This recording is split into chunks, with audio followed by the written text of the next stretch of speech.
Bonsoir Linda, comment allez-vous? Bonsoir Mohamed, très bien, merci. Vous savez que vous m'impressionnez énormément, oui. Quelle maîtrise de vos sujets. Ça se voit que vous travaillez beaucoup en amont. Hein. D'ailleurs, je voulais vous demander, est-ce que vous utilisez des fiches, des anti-sèches? Oh, bah, elle est là, regardez. Ah, une anti-sèche, alors c'est une note écrite par avance pour éviter de sécher sur un sujet. Les questions, par exemple, à poser aux invités. On la cache généralement dans sa trousse d'école ou sous sa manche dans les salles d'examen parce qu'elles sont bien sûr strictement interdites. Eh bien, j'ai appris qu'anti-sèche ne se dit pas partout pareil dans l'espace de nos pays francophones. On dit jamais la même chose, décidément. Non, le linguiste Mathieu Avanzi, qui est un passionné des régionalismes, les expressions régionales, en a répertorié une bonne quinzaine en Europe francophone.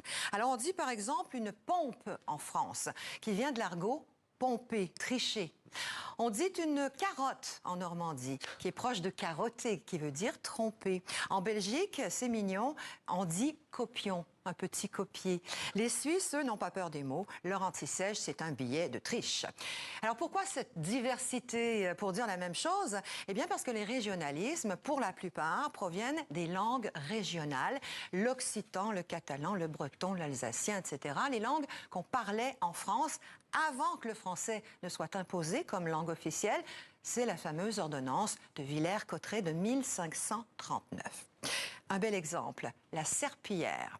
Dans le nord de la France, on dit une wassingue, une loque ou un torchon. Moi, c'est ce que je dis, torchon, qu'on emploie aussi en Belgique.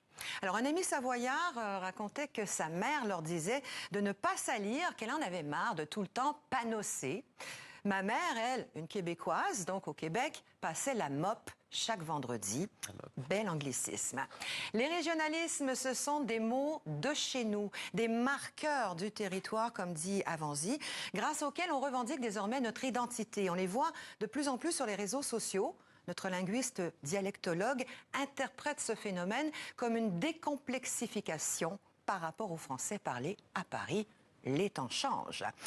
Et si vous n'êtes pas convaincu, regardez la nouvelle campagne de publicité de Tinder.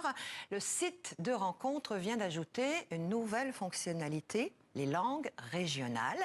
Le breton, le basque, le corse peuvent désormais faire partie de votre profil. Il n'y a qu'à cocher. C'est un atout, selon Tinder, pour matcher dans sa langue de cœur. Mathieu Avanzi, lui, nous annonce pour l'automne une nouvelle édition de Comme on dit chez nous, au Robert. En attendant, allez voir le site des Français de nos régions, dans lequel il nous invite à participer à ces enquêtes. Linda, merci Linda Gégard pour cette chronique. À la semaine prochaine.